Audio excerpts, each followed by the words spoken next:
Hello everyone, welcome to Ruby on Rails Coding Academy. This is our first video of a Rails 8 series. In this series, we are going to learn about each and everything like what Rails has introduced in their newer version. So we will learn about everything about the Kamal for deployment, a solid cache, solid cable, solid queue. But in this video, we will start with the key point, which is an authentication. So this is really interesting. Like previously, Rails gives us lots of the things like has secure password, generate token, authenticate by methods, but now they have combined all of them into a concern. So let's see like how this particular authentication will work in the new Rails 8. So let me open the terminal. Let's create a new project, Rails new, Rails 8 authentication. Let's use the CSS Albert. It will be good.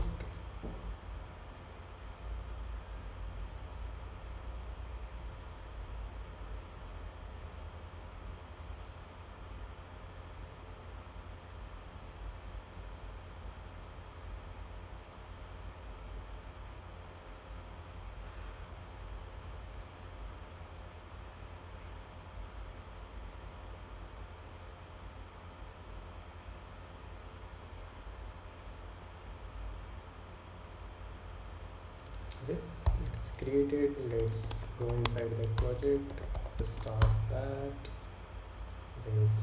Let's open. Yeah, it's working. Now let's create the route.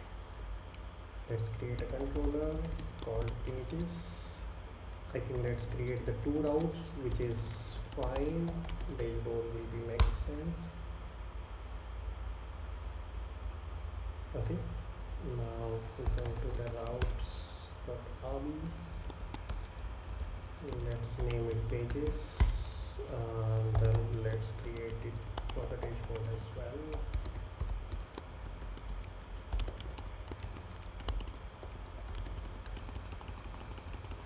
Great. Let's see how it works. Okay, this is our index page. Let's go into the dashboard. Yeah, this is our dashboard. Now let's go with the key point that we need to generate the authentication.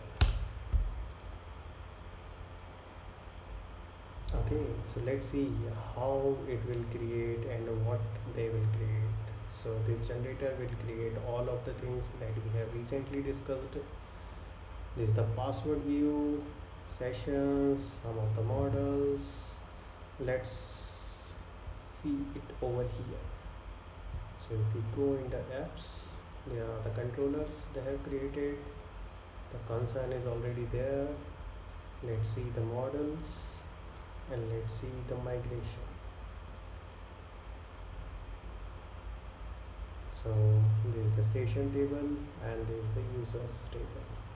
So they have named it as an email address instead of the email, which is fine, but it's a good thing that we don't need to use the device have the very really extendable feature, but for the normal application this generator will work. And also in this series we are going to learn more and more things about this authentication. I will tell you like how this will work. So let's run the migration. So the migration is now run. Let's restart the application. I think it should redirect it to the new sign-in page. This is the by default functionality because the particular method has implemented in the application controller, so it will redirect us to the session new page. Let's try to log in. Let's create a user. I think we need to create a user.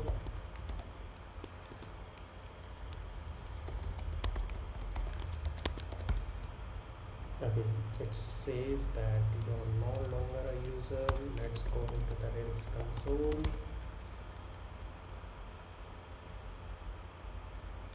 Let's see what we have. Okay, user.create.